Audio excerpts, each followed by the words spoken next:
Hello everyone, it's me again, Kirsty. I hope you're all doing well. Welcome back to my channel. I'm going to set up my bullet journal for April in this one. I wanted to do something a little more elaborate again for my lettering this month. So I took out one of my Tombow dual brush pens and wrote out April. I tried to do that a little more slowly. I didn't speed it up all too much at the very beginning of this video so that you can actually watch me doing this. I wrote out April with my Tombow dual brush pen. I practiced lettering for a lot and calligraphy with those brush pens.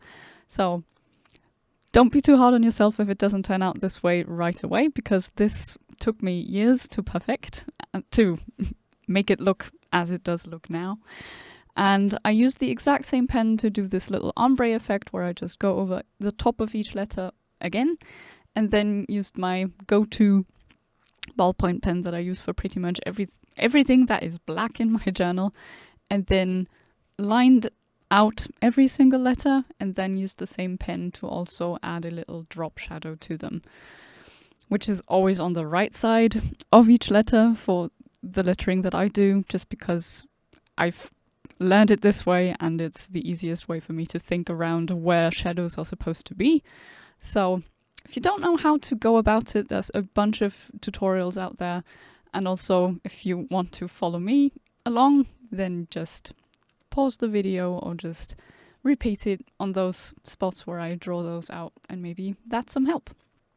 I decided that my theme for this month was going to be stationery related, and then I also saw another video that inspired me to go forth with it. And that was another video by Jessie Corinne. I think I mentioned her in my last video as well. And she had this video on different theme ideas for April. And because April is usually very pink in my mind, for whatever reason, I think mostly because I think of cherry blossoms for April all the time, but I've also done so many different cherry blossom themes over the past years that I really felt like I wanted to change things up for this month and for this year. And so that was the ideal idea that I've had, and that I also saw in Jessie Corinne's video, to do a mild liner theme. That was her idea, and I just expanded it to more different kinds of stationery. I did a lot of different pens on my cover page, as you saw, and then I will do another few on this one, on my calendar spread. And I did not go with the idea of just doing mild liners because I don't use them all that much, but they really look cool. And so I thought I would just go ahead and draw a few more of those pens that I actually use. So I drew out Tombow dual brush pens. I still drew out mild liners. There's also a few Crayola super tips in my cover page. And then whatever pens I tend to use all the time that were just lying around on my desk, I just went ahead and drew some of those. And I also stuck to a very specific color theme. I will link all of the pens that I've used for these in the description below.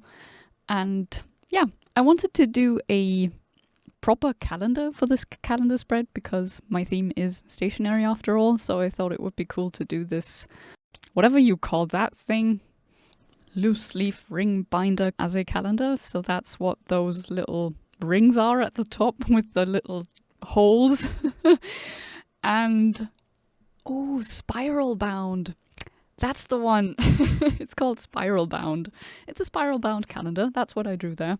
So I hope you can identify it as such. I did my best to draw that. Essentially, it's always just a black little dot out of which two rings come out of. I don't know if that made any sense grammatically speaking, but I don't care at this point. So you can see what I'm drawing anyway. But I think it really looks cool in the end because it does give it that stationary vibe I was going for. And then on the right side of this page, I went ahead and drew another few pens. The same ones that I also drew on my cover page. And I also went ahead and drew some little paper clips. Basically, those are just spirals. If you want to draw one of them, you can either use my video or just a regular paper clip to look what they actually look like, and then try to not trace them, but kind of copy what you see. It's the same thing with all of the pens that I drew. I had them lying on my desk on the left side, as you can actually see. and it was just really easy to draw them when you have a proper reference photo or a reference in real life lying right next to you when you want to draw them. So that was really helpful. I went ahead and used my few colors that I picked out for this theme and gave all of my pens some color. For anything that is black in my journal, because I've mentioned this in all of my videos this year so far, I'm using a journal that doesn't have very thick pages, so everything goes through quite significantly. So instead of using a black marker, I used a black pencil to draw in any barrels that are supposed to be black. And then this way they don't go through just as much and I don't have to worry about bleeding or anything, which with black is a little scary. So that is something that I could recommend if you, as I, just have a journal with very thin pages. For my habits trackers, I did the exact same thing I do every month. I drew out these little mini calendars where every little box signifies or stands for one specific day of the month. And instead of just drawing the outline of each calendar, I actually did a little grid because it does look a little more stationery-like with a squared out layout. It reminds me of squared paper or lined paper, and that speaks stationery to me. So switching things up just a tiny little bit each month also makes a difference, and I think that really fits the theme very well. I drew that little clip on the top left corner and then went back to my lettering. As you can see, I did the same thing as I did for all of the other titles.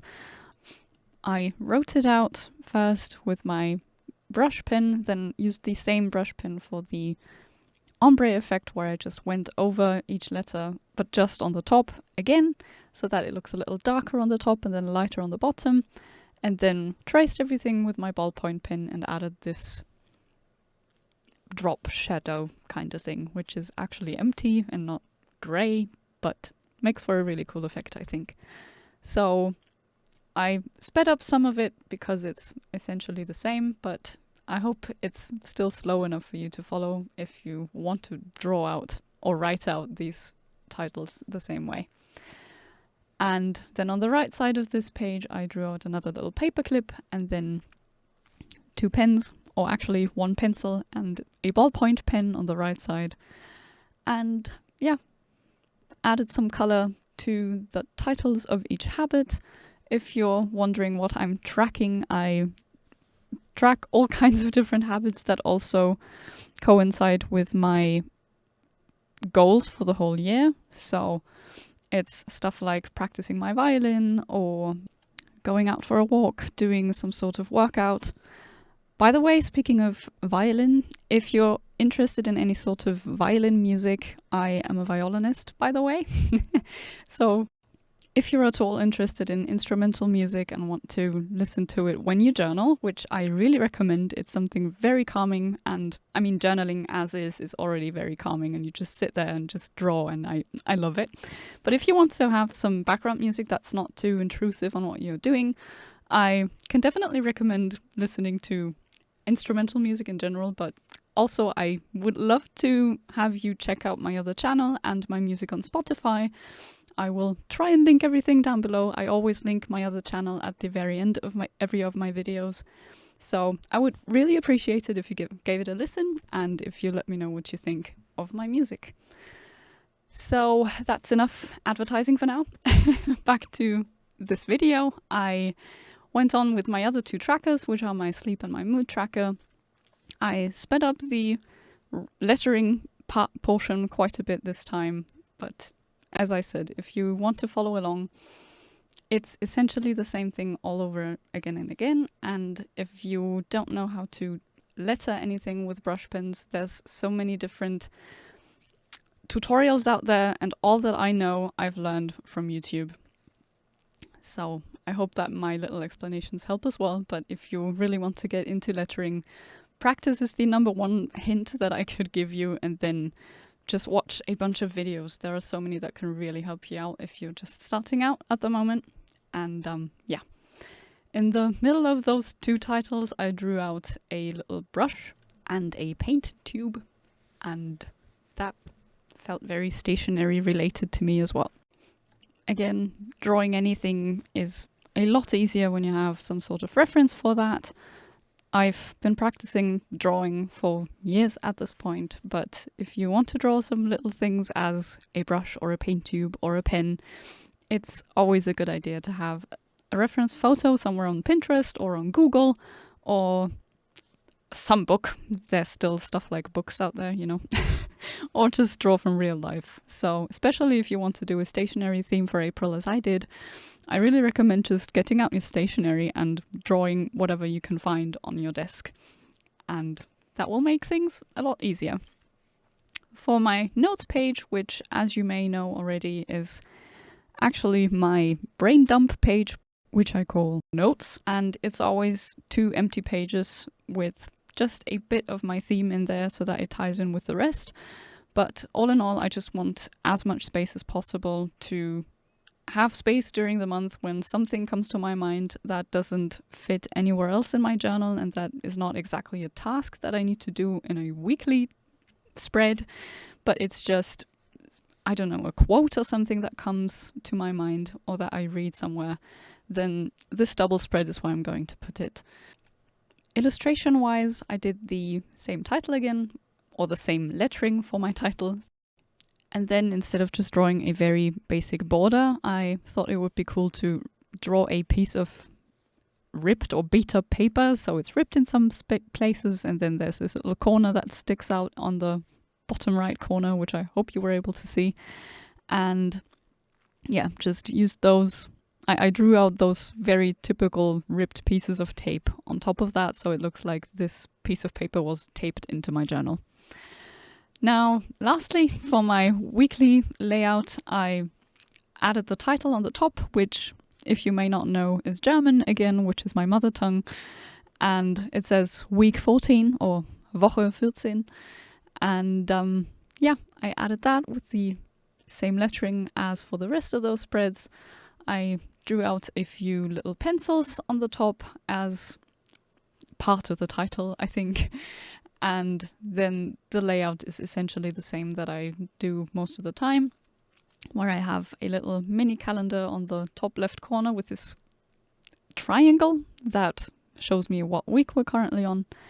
And then below that, I have a section for the things I need to do at some point during this week, and then another section for all of the things I want to remember for the week after that. And then the whole right side is just left over for each day of the week, where I can write down those tasks that I need to get done on a specific day of that week. With that, we are done with this whole setup for April. I hope that you enjoyed this video and that it was helpful and that you were maybe inspired for your own theme and your own journal this month. If you're interested again in my violin music, please check out the links in the description. I would really love for you to check that out, and I hope I will see you in my next video. Bye bye!